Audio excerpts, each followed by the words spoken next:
ਮੁਹੰਮਦ ਮਾਜ਼ ਤੇ ਮੈਂ ਜਿਹੜਾ ਨੂੰ ਗਏ ਸਾਂ ਸੁਬਾਹ ਹੀ ਬੰਦ ਲੈਣ ਲਾਈਟ ਗਈ ਹੈ ਯੂਪੀਐਸ ਜਿਹੜਾ ਮੁੱਕ ਗਿਆ ਲਾਈਟ ਗਈ ਹੈ ਸੁਬਾਹ ਦੀ ਬਾਹਰ ਟਾਈਮ ਜਿਹੜਾ ਨਾ ਉਹ 2 ਦਾ ਹੋਇਆ ਤੇ ਜਿਹੜੀ ਗਰਮੀ ਹੈ ਨਾ ਉਹ ਇੰਜ ਵੇ ਜਿਵੇਂ ਨਾ ਕੋਈ ਚਟਾਕੇ ਨਹੀਂ ਵੀ ਮਾਰਦੀ ਹੈ ਲੂ ਪੈਣ ਡਈ ਹੈ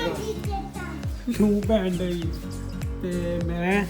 ਤੇ ਮੁਹੰਮਦ ਜਿਹੜਾ ਨਾ ਹੁਣ ਚੱਲੇ ਆ ਇੰਨੀ ਗਰਮੀ ਦੇ ਵਿੱਚ ਪਾਣੀ ਲੈਣ ਤੇ ਹੁਣ ਤੇ ਡਰ ਹੀ ਡਿਆ ਵੇ ਪਰ ਪਾਣੀ ਜਿਹੜਾ ਨੂੰ ਇੱਕ ਹਾਸਾ ਵੀ ਨਹੀਂ ਹੈ ਤੇ ਸਾਡੀ ਜਿਹੜੀ ਟੈਂਕੀ ਹੈ ਨਾ ਸਾਡੀ ਜਿਹੜੀ ਮੋਟਰ ਹੈ ਉਹਦਾ ਹੁਣ ਪਾਣੀ ਪੀਣ ਵਾਲਾ ਨਹੀਂ ਰਿਹਾ ਹੈ ਤੇ ਹੁਣ ਜਿਹੜਾ ਨਾ ਉਹ ਮੈਂ ਤੇ ਮੰਮਾ ਜਿਹੜਾ ਨਾ ਪਾਣੀ ਲੈਣ ਚੱਲੇ ਆ ਮੇਰੀ ਕੋਸ਼ਿਸ਼ ਇਹ ਵੇ ਕਿ ਮੁਹੰਮਦ ਨਾ ਜਾਵੇ ਉਹਦਾ ਰੀਜ਼ਨ ਇਹ ਵੇ ਕਿ ਬਾਹਰ ਗਰਮੀ ਬਹੁਤ ਹੀ ਜ਼ਿਆਦਾ ਆਵੇ ਇੱਕ ਬਹੁਤ ਹੁੰਦਾ ਇੱਕ ਬਹੁਤ ਉਤਲਾ ਹਿੱਸਾ ਹੁੰਦਾ ਤੇ ਗਰਮੀ ਉਹ ਇਸ ਟਾਈਮ ਕਦੇ ਫੀਲ ਕਰਨ ਵਾਲਾ ਥੋੜਾ ਜਿਹਾ ਹੁੰਦਾ ਨਾ ਤੇ ਪਤਾ ਲੱਗਦਾ ਨਾ ਬਹੁਤ ਹੀ ਜ਼ਿਆਦਾ ਗਰਮੀ ਅਖੀਰ ਕਿਸਮ ਦੀ ਗਰਮੀ ਹੈ ਖੈਰ ਗਿਆ ਹਾਂ ਮੈਂ ਉਹ ਲਾਲ ਸੁਆ ਹੋ ਗਿਆ ਇਸ ਟਾਈਮ ਜਿੰਨੀ ਕੋ ਗਰਮੀ ਹੈ ਨਾ ਅੱਖਾਂ ਦੀਆਂ ਪਿਆਂ ਖੁੱਲਦੀਆਂ ਇੰਨੀ ਕੋ ਲੂ ਵਗਣ ਡਈ ਚੈੱਕ ਕਰੋ ਨਜ਼ਾਰਾ ਮੈਂ ਨਾ ਅਖੀਰ ਹੋਣ ਡਿਆ ਵੇ ਜ਼ਿਆਦਾ ਧੁੱਪ ਫੀਲ ਕਰਨ ਲਈ ਅੱਜ ਜਿਹੜਾ ਟੈਂਪਰੇਚਰ ਹੈ ਇਹ ਤੱਕ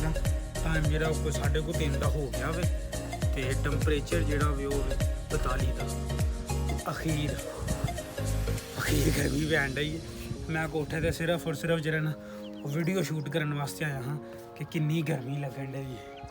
ਚੈੱਕ ਕਰੋ ਬੰਬੇ ਘਟਾਉਣ ਡਈ ਹੈ ਬਾਬਾ ਗਰਮੀ ਜਿਹੜੀ ਹੈ ਮੈਂ ਨਾ ਕਿ ਇਹ ਲੋਕੀ ਆਂਦੇ ਹਨ ਕਿ ਗਰਮੀ ਸਟਾਰਟ ਨਹੀਂ ਹੋਈ ਹੈ ਹੁਣ ਗਰਮੀ ਸਟਾਰਟ ਹੋਈ ਹੈ ਤੇ ਪਤਾ ਲੱਗਣ ਡਿਆ ਵੇ ਕਿ ਕੀ ਗਰਮੀ ਹੈ ਮੇਰੇ ਹਿਸਾਬ ਨਾਲ ਗਰਮੀ ਜਿਹੜੀ ਹੈ 3-4 ਮਹੀਨੇ ਅਖੀਰ ਕਿਸਮ ਦਾ ਜਿਹੜਾ ਨਾ ਉਹ ਕਾੜੇਗੀ ਜਿੱਡੀ ਕੋ ਗਰਮੀ ਹੈ ਵੇ ਤੇ ਹਵਾ ਜਿਹੜੀ ਚੱਲਦੀ ਪਈ ਨਾ ਮਾਰੀ ਮੋਟੀ ਉਹ ਪੂਰੇ ਪਹਾੜ ਦੇ ਨਾਲ ਐਂ ਜਿਵੇਂ ਕੋਈ ਗਰਮ ਹਵਾ ਦੀਆਂ ਚਪੇੜਾਂ ਨਹੀਂ ਆਉਣ ਡਈਆਂ ਬਿਲਕੁਲ ਉਸੇ ਤਰ੍ਹਾਂ ਹੀ ਕਬੂਤਰ ਚੈੱਕ ਕਰੋ ਗਰਮੀ ਨਾਲ ਮੱਤੂ ਹੋਏ ਨੇ ਇੱਧਰ ਭਾਵੇਂ ਦੱਸਿਆ ਜਾਂਦੇ ਕਬੂਤਰ ਫੁੱਲ ਜਿਹੜਾ ਨਾ ਉਹ ਗਰਮੀ ਦੇ ਨਾਲ ਮੱਤੂ ਹੋਏ ਨੇ ਤੇ ਗਰਮੀ ਦੇ ਨਾਲ ਸਾਡੀ ਵੀ ਜਿਹੜੀ ਮੱਤ ਵੱਜੀ ਹੈ ਮੈਂ ਸ਼ਹਿਰ ਗਿਆ ਤੇ ਆਪਣਾ ਜਿਹੜਾ ਨਾ ਉਹ ਅਖੀਰ ਹੋ ਗਿਆ ਸ਼ਹਿਰ ਜਾਂਦਿਆਂ ਨੂੰ ਤੇ ਬਾਹਾਂ ਜਿਹੜੀਆਂ ਨੇ ਨਾ ਲਾਲ ਸੂਈਆਂ ਹੋ ਗਈਆਂ ਨੇ ਹਾਲਾਂਕਿ ਮੈਂ ਇੱਥੇ ਬਾਜ਼ੂ ਪਾਏ ਹਨ ਬਟ ਫਿਰ ਵੀ ਜਿਹੜਾ ਨਾ ਉਹ ਧੁੱਪ ਅਖੀਰ ਕਰਾਉਣ ਡਈ ਹੈ ਤੇ ਉਮੀਦ ਕਰਾਂਗਾ ਕਿ ਗਰਮੀ ਜਿਹੜੀ ਹੈ ਨਾ ਉਹ ਮੱਟੀ ਹੋਈ ਹੁਣ ਬੱਦਲ ਦੀ ਲੋੜ ਹੁਣ ਕਣਕ ਅੱਲਾ ਕੀਤਾ ਸਾਂਭ ਕੱਤੀਆਂ ਤੇ ਹੁਣ ਜਿਹੜਾ ਨਾ ਉਹ ਲੋੜ ਹੈ ਬੱਦਲ ਦੀ ਬੱਦਲ ਆਏ ਤੇ ਮਾੜਾ ਮੋਟਾ ਜਿਹੜਾ ਨਾ ਕੋਈ 1-2 ਦਿਨ ਟੱਪੇ ਬਗੈਰ ਗਰਮੀ ਤੋਂ ਉਂਝ ਨਹੀਂ ਵੀ ਚਾਂਸ ਨਜ਼ਰ ਆਉਂਦੇ ਕਿਉਂਕਿ ਅੱਖਾਂ ਨਹੀਂ ਪਿਆ ਖੁੱਲਦੀਆਂ ਹੈ ਲਓ ਜੀ ਮਿੱਤਰੋ ਅੱਲਾ ਖੈਰ ਰੱਖੀ ਤੇ ਮੋਬਾਈਲ ਸਾਡਾ ਜਿਹੜਾ ਨਾ ਉਹ ਰੈਡੀ ਹੋ ਚੁੱਕਿਆ ਵੇ ਫੁੱਲ ਚਲਾਉਣ ਵਾਸਤੇ ਮਾਸ਼ਾਅੱਲਾ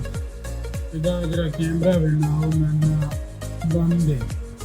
ਅਖੀਰ ਕੈਮਰਾ ਹੈ ਚੈੱਕ ਕਰੋ ਇਹ ਸਾਡੀ ਜਿਹੜਾ ਉਹ ਲਾਈਟਿੰਗ ਸ਼ੂਟਿੰਗ ਦੀ ਫਰੰਟ ਕੈਮਰੇ ਦੇ ਵਿੱਚ ਪੋਰਟਰੇਟ ਜਿਹੜਾ ਇਹਨਾਂ ਕੀਤਾ ਨਾ ਮੈਂ ਨਾ ਉਹ ਅਖੀਰ ਕਰ ਛੜਿਆ ਫਰੰਟ ਕੈਮਰੇ ਦੇ ਵਿੱਚ ਪੋਰਟਰੇਟ ਅਖੀਰ ਕਰ ਛੜਿਆ ਮੈਂ ਨਾ ਅਖੀਰ ਤੋਂ ਵੀ ਅਖੀਰ ਕਰ ਛੜਿਆ ਤੇ ਮਾਸ਼ਾਅੱਲਾ ਇਸ ਮੋਬਾਈਲ ਦੇ ਨਾਲ ਕੋਸ਼ਿਸ਼ ਕਰਾਂਗਾ ਕਿ ਮੈਂ ਇਸ ਮੋਬਾਈਲ ਦੇ ਨਾਲ ਵੀ ਜਿਹੜਾ ਵਲੌਗਿੰਗ ਕੀਤੀ ਜਾਵੇ ਅੱਲਾ ਖੈਰ ਰੱਖੇ ਤੇ ਸਿਮ ਵੀ ਅੱਲਾ ਕੀਤਾ ਪੈ ਚੁੱਕੀ ਹੈ ਤੇ ਉਸ ਤੋਂ ਇਲਾਵਾ ਰਾਤੀ ਆ ਜਿਹੜਾ ਲਾਸਟ ਵਲੌਗ ਤੁਸੀਂ ਵੇਖਿਆ ਹੋਣਾ ਨਾ ਉਸ ਵਲੌਗ ਦੇ ਵਿੱਚ ਵੀ ਤਕਰੀਬਨ ਕੁਛ ਜਿਹੜੇ ਲਾਸਟ ਵਾਲੇ ਕਲਿੱਪ ਨੇ ਇਸੇ ਮੋਬਾਈਲ ਤੋਂ ਸ਼ੂਟ ਕੀਤੇ ਗਏ ਤੇ ਅਲਹਮਦੁਲਿਲਾ 24 ਘੰਟੇ ਤੋਂ ਘੱਟ ਟਾਈਮ ਹੋਇਆ ਪਰ ਜਿੰਨਾ ਦੇਰ ਵੀ ਮੈਂ ਚਲਾਇਆ ਨਾ ਮੈਂ ਕਾਫੀ ਜ਼ਿਆਦਾ ਇਹਨੂੰ ਯੂਜ਼ ਕਰ ਲਿਆ ਵੇ ਐਵਰੀਥਿੰਗ ਤੇ ਬਿਹਤਰੀਨ ਹੈ ਕੁਝ ਵੀ ਬੈਕਅਪ ਜਿਹੜਾ ਲੱਭਾ ਹੋਵੇ ਨਾ ਜਿਹੜੀ ਗਰੰਟੀ ਲੱਭੀ ਉਹ 1 ਵੀਕ ਦੀ ਲੱਭੀ ਹੈ ਕਿ ਜੋ ਵੀ ਮਸਲਨ ਕਿ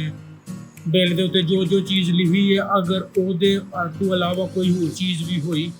ਤੇ ਉਹ ਅੱਲਾ ਖੈਰ ਰੱਖੇ ਜਿਹੜਾ ਨਾ ਚੇਂਜ ਕੀਤਾ ਜਾਵੇ ਸਾਰੇ ਜਿਹੜਾ ਨਾ ਉਹ ਸੌਂ ਗਏ ਹਨ ਤੇ ਨਮਾਜ਼ ਪੜ੍ਹ ਕੇ ਜ਼ੋਹਰ ਦੀ ਤੇ ਉਹ ਨਾ ਮੈਂ ਕੋਠੇ ਤੇ ਗਿਆ ਕੋਠੇ ਤੇ ਮੈਂ ਵੇਖਿਆ ਕਿੰਨੀ ਕੁ ਗਰਮੀ ਪੈਣ ਡਈ ਅਖੀਰ ਗਰਮੀ ਪੈਣ ਡਈ ਪੱਖਾ ਲੱਗਾ ਹੀ ਮੈਂ ਆਇਆ ਤੇ ਆ ਕੇ ਸੌਂ ਗਿਆ ਹਾਂ ਮੈਂ ਰੋਟੀ ਵੀ ਨਹੀਂ ਖਾਧੀ ਹੁਣ ਲੱਗੀ ਭੁੱਖ ਟਾਈਮ ਜਿਹੜਾ ਉਹ ਤਕਰੀਬਨ ਮੈਂ 5 ਦਾ ਹੋ ਗਿਆ ਵੀ ਅਸਰ ਦੀਆਂ ਲਾਨਾਂ ਵੀ ਹੋਣ ਲੱਗੀਆਂ ਤੇ ਮੇਰਾ ਕੰਮ ਜਿਹੜਾ ਉਹ ਵੀ ਅੱਲਾ ਕੀਤਾ ਕੰਪਲੀਟ ਹੋ ਗਿਆ ਵੇ। ਤਾਂ ਹੁਣ ਜੋ ਵੀ ਕੋਈ ਮਾੜੀ ਮੋਟੀ ਕੋਈ ਸ਼ੈ ਲੱਭਦੀ ਹੈ ਉਹ ਕਾਈ ਅਸਰ ਦੀ ਨਮਾਜ਼ ਪੜ੍ਹੀਏ ਤੇ ਫਿਰ ਅੱਲਾ ਕੀਤਾ ਜਿਹੜਾ ਨਾ ਉਹ ਹਿਸਾਬ ਕਿਤਾਬ ਲੈਣੇ ਅੱਗੇ ਕੀ ਸੀਨ ਬਣਦਾ। ਇਹ ਮਿੱਤਰੋ ਇਸ਼ਾ ਦੀ ਜਿਹੜੀ ਨਮਾਜ਼ ਹੈ ਉਹ ਲਈਏ ਪੜ੍ਹ ਇਸ਼ਾ ਦੀ ਨਮਾਜ਼ ਪੜ੍ਹਦੇ ਹਾਂ ਸਾਰੇ ਨਾ ਨਵੇਂ ਪਸੀਨੇ ਆ ਚੁੱਕੇ ਨੇ।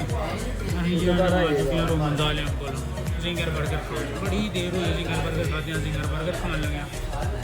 ਤੇ ਵਿਦ ਹਾਟ ਵਿੰਗਸ ਸਿਰਫ ਇਹਨਾਂ ਵਾਸਤੇ ਨੇ ਤੇ ਮੈਂ ਵੀ ਜ਼ਿੰਗਰ 버ਗਰ ਐਵੇਂ ਲਾਈਟ ਜਿਹਾ ਕੋਈ ਖਾਵਾਂਗਾ ਬਸ। ਹਾਂਜੀ ਤੇ ਹਾਂਜੀ ਨਾਲਾ ਵੀ ਦੱਸੋ ਕਿਹਦੇ ਤਰ੍ਹਾਂ ਜੀ ਆਪਣੇ ਪਿਆਰਾ ਸਿੰਘ ਸਾਹਿਬ ਤੁਸੀਂ ਦੇ ਉਹਨੇ ਇੱਕ ਦੋ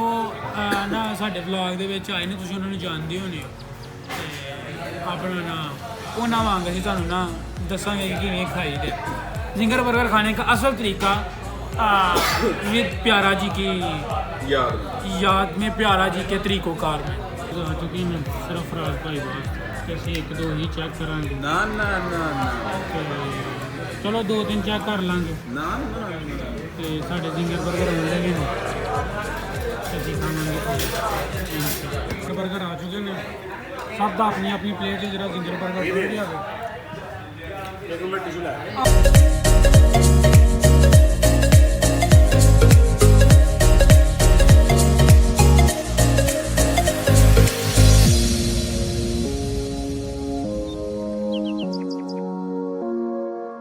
ਮਿੱਤਰੋ ਜਦੋਂ ਅਸਾਂ ਟੁਰ ਜਾਣਾ ਨਾ ਬਾਹਰ ਤੇ ਉਦੋਂ ਇਹ ਜਿਹੜੇ ਸੀਨ ਨੇ ਬੜੇ ਯਾਦ ਆਉਂਦੇ ਨੇ। ਮੈਂ ਯਾਦਾਂ ਨਾਲ ਹਾਲੇ 1 to 5 70 ਨੂੰ ਬਾਹਰ ਦੇ ਵਿੱਚ ਬਹੁਤ ਹੀ ਜ਼ਿਆਦਾ ਮਿਸ ਕੀਤਾ ਜਾਂਦਾ ਹੈ ਤੇ ਇਹ ਚੀਜ਼ਾਂ ਜਿਹੜੀਆਂ ਨੇ ਅਸੀਂ ਬਹੁਤ ਹੀ ਜ਼ਿਆਦਾ ਯਾਦ ਕਰਨੀਆਂ ਨੇ। ਸ਼ਾਮੀ 10 ਵਜੇ ਨੇ 11 ਵਜੇ ਨੇ ਸਾਨੂੰ ਕਿਸੇ ਕਿਸਮ ਦੀ ਕੋਈ ਪਰਵਾਹ ਨਹੀਂ ਹੈ। ਅਸੀਂ ਭਾਜੀ ਫਿਰ ਟੁਰ ਰਹੇ ਹਾਂ ਫੁੱਲ ਸ਼ਸ਼ਕੇ ਦੇ ਨਾਲ ਕਿਸੇ ਕਿਸਮ ਦੀ ਕੋਈ ਪਰਵਾਹ ਨਹੀਂ ਹੈ ਨਾ ਕੋਈ ਪੈਸੇ ਢੇਲੇ ਦੀ ਪਰਵਾਹ ਹੈ ਨਾ ਕੋਈ ਜਿਹੜਾ ਨਾ ਕਿਸੇ ਵੀ ਹੋਰ ਕਿਸਮ ਦੀ ਪਰਵਾਹ ਹੈ। ਆਪਣਾ ਚਿਲ ਮਾਹੌਲ ਤੇ ਮਿੱਠੇ ਲੂਣੇ ਚਾਵਲ। ਉਮੀਦ ਕਰਾਂਗਾ ਕਿ ਇਹ ਵਲੌਗ ਜਿਹੜਾ ਇੱਥੇ ਹੀ ਐਂਡ ਕਰਨਗੇ। ਵਲੌਗ ਤੁਹਾਨੂੰ ਪਸੰਦ ਆਏਗਾ। ਵਲੌਗ ਪਸੰਦ ਆਇਆ ਤਾਂ ਅੱਗੇ ਸ਼ੇਅਰ ਕਰੋ। ਚੈਨਲ ਨੂੰ ਸਬਸਕ੍ਰਾਈਬ ਨਹੀਂ ਕੀਤਾ ਤੇ ਸਬਸਕ੍ਰਾਈਬ ਕਰੋ। ਪੱਖੇ ਦੀ ਹਵਾ ਦੀ ਵਜ੍ਹਾ ਤੋਂ ਨਾ ਆਵਾਜ਼ ਦੀ ਵਜ੍ਹਾ ਤੋਂ ਮੇਰੀ ਆਵਾਜ਼ ਤੁਹਾਡੇ ਤੱਕ ਨਹੀਂ ਸਹੀ ਜਾਂਦੀ ਹੋਈ ਤੇ ਵਲੌਗ ਇੱਥੇ ਹੀ ਐਂਡ ਕਰਨੇ ਆ। ਮਿਲਨੇ ਆ ਤੁਹਾਨੂੰ ਨੈਕਸਟ ਵਲੌਗ ਤੇ ਰੱਬ ਰਾਖਾ ਤੇ ਸਬਸਕ੍ਰਾਈਬ ਮਿੱਤਰੋ ਜ਼ਰੂਰ ਕਰਨਾ ਹੈ। ਜ਼ਰੂਰ ਸਬਸਕ੍ਰਾਈਬ ਕਰਨਾ ਹੈ।